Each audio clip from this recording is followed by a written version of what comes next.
Here we go. For me is sizing. Mm-hmm. I'd love to hear more in detail about what kind of decision process went into what made you choose to continue to keep the same Sure, the casing size. casing size as the previous Treos have been for 3 years. Sure. Well, I mean, it is definitely, I mean, the volume is definitely smaller on the device, but we didn't want to make the trade-off in going to a much smaller battery than we already did. I mean, this is a 1/3 step down from the size of the battery of the 700p and so forth. We didn't want to go even further because the thing is, it is important for us to get a full day's use.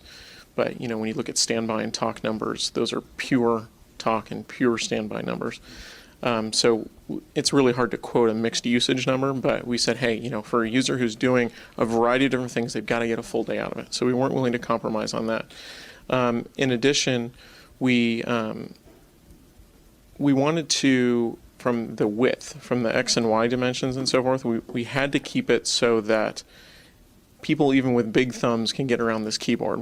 If you take a look at the chiclet keyboard on the Pearl and so that, it's very difficult to use.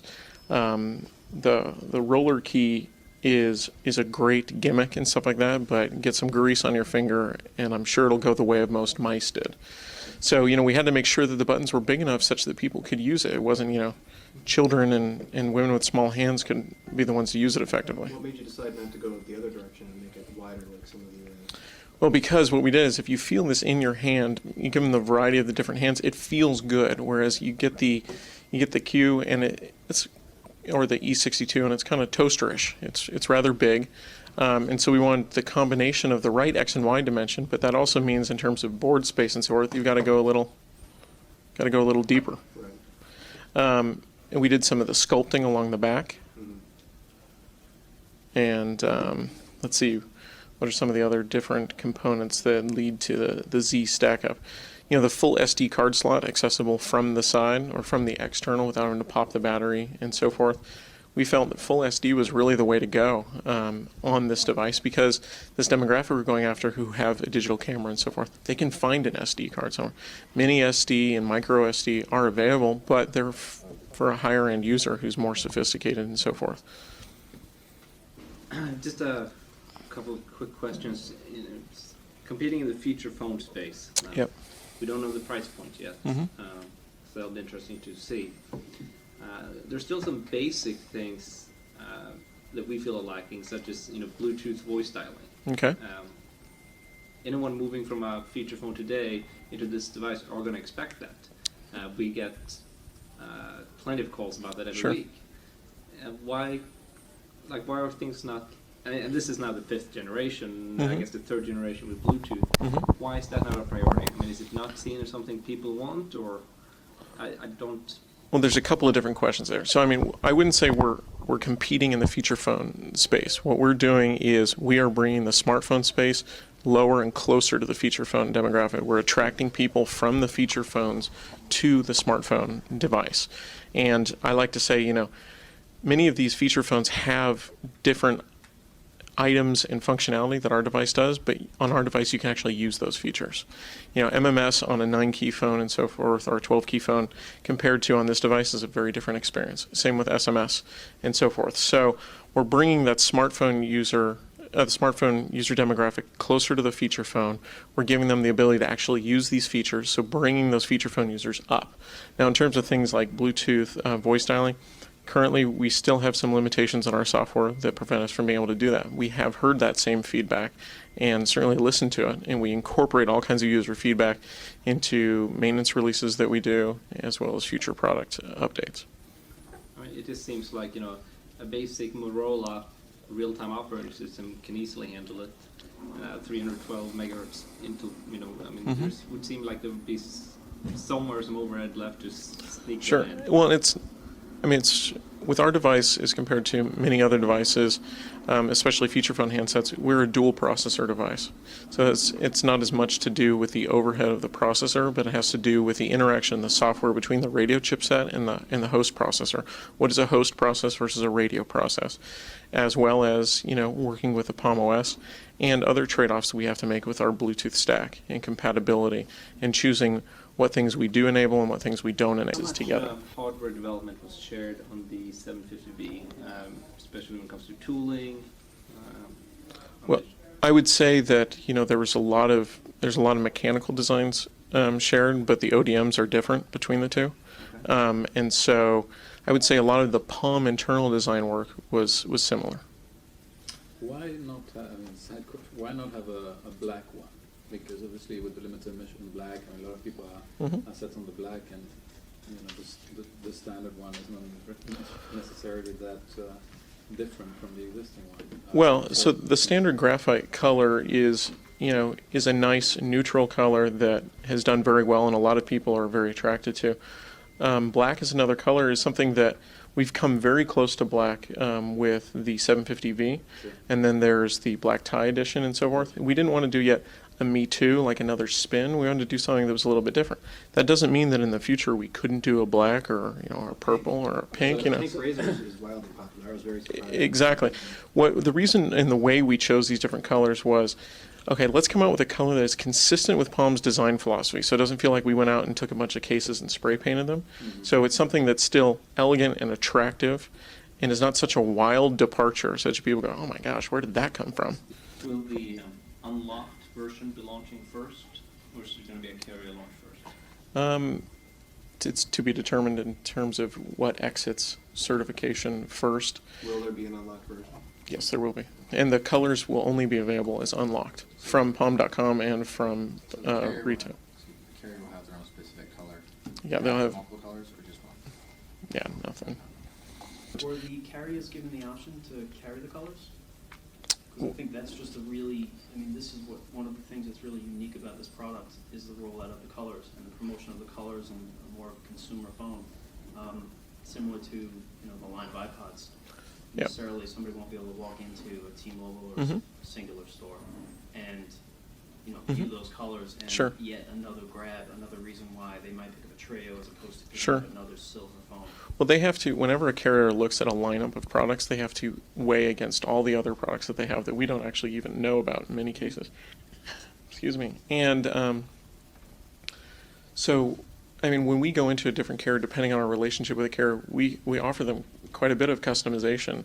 And sometimes they choose to take us up on it, sometimes they don't. But if you take a look at the Razor, they launched with black, and then I think they went to silver, and then they went to pink. So they take a very cautious approach from a color perspective, especially in this category, I would say, because this is kind of a new thing in this category, and they think inventory dollars.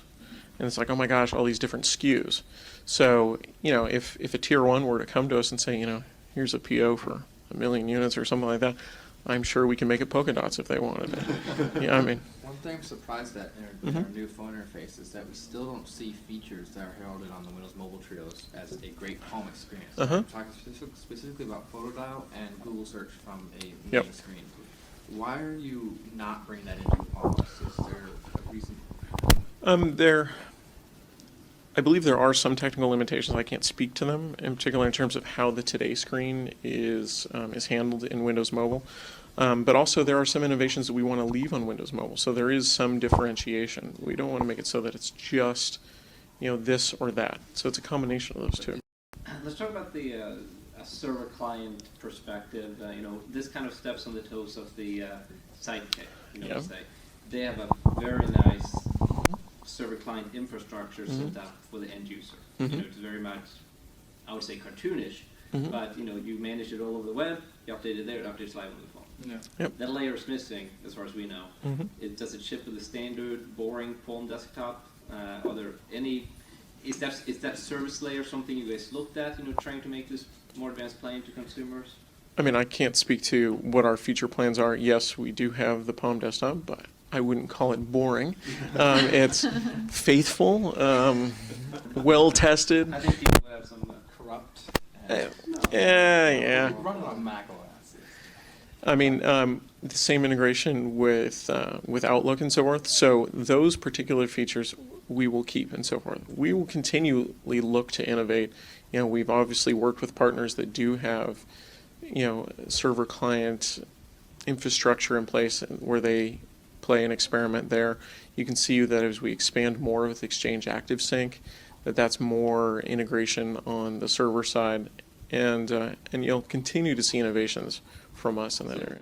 And you work with Google to help bring Google Maps to Palm. Is that same invitation been extended to Yahoo? And we work with a whole variety of different players. I mean, many of the different brands that you saw that we posted up there, we do have workings with development as well as marketing. So, I mean, I can't comment on future developments and stuff like that, but it's clearly, it's to our advantage to integrate more and more with partners like that to differentiate ourselves. I mean, we've never been sort of the route that, like HTC, where you take hardware, you slap a basic OS, and you throw a logo on it and ship it out there. I mean, what we try and do is give, I mean, and they do very well the speeds and feeds on, and they make great hardware. Don't get me wrong, but what we try and do is differentiate ourselves from the integration perspective of the applications. Have either Yahoo or Google expressed an interest in developing an MVNO around the Treo? Not that I can comment on. One thing that I know, and I know this isn't the target demographics, but Treo 650 users, most likely will upgrade to this device, Yep. especially the GSM owners. Yep. Right? Yeah, They absolutely. don't have another option. Absolutely. What was the decision to stick with the VJ camera versus going to the same camera in the?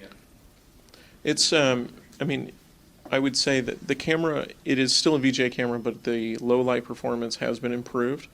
But also it is a cost trade-off. We wanted to provide a camera or a phone that was designed for a lower price point.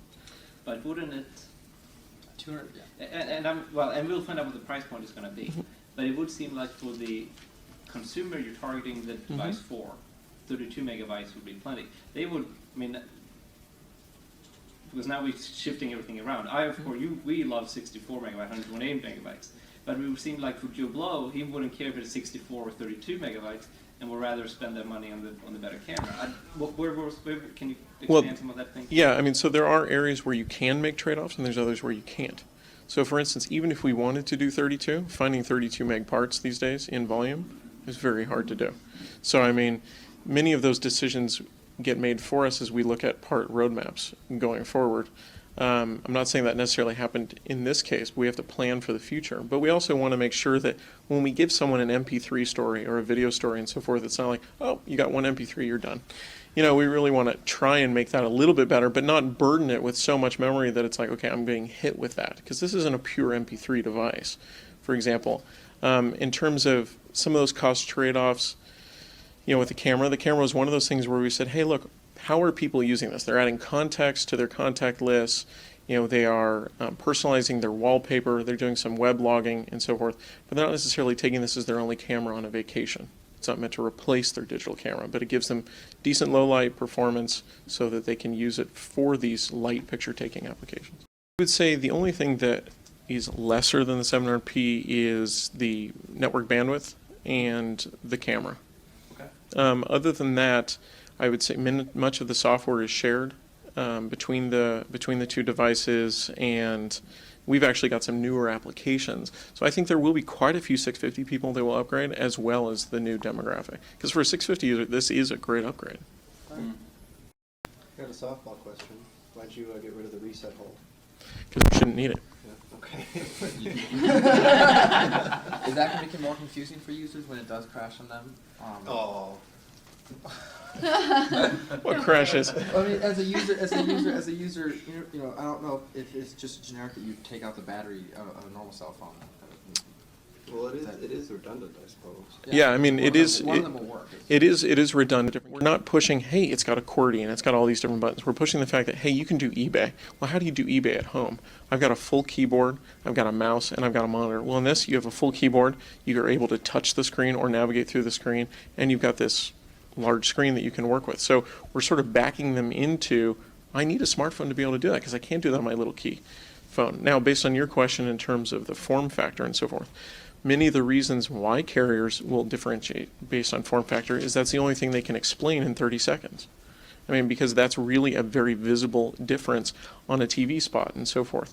But if you start getting a message that's like ours that we're going to, which is quite subtle, but when you think back, you're like, wow, that's really powerful. What I'm saying is the capability is what drives the form factor.